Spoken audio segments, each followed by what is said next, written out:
Ćao ljudi, danas želim da vam prikažem kameru, ovo je drugi video već. Evo vidite, jako je dobra Panasonic, preko nje ćemo da snimamo.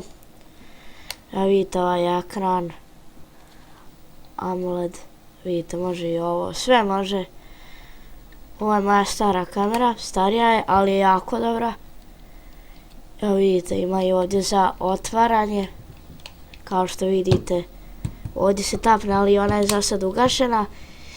Ovdje imamo da izbacimo, da gledamo drugačije. Ovdje se stavlja baterija, ovdje je palimo. Ovo je držač koji ja koristim.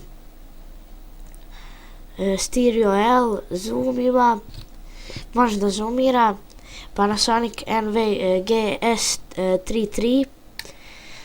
Imamo LCD da upalimo, da budemo nekako bolji video. Evo ovdje možemo da biramo da li da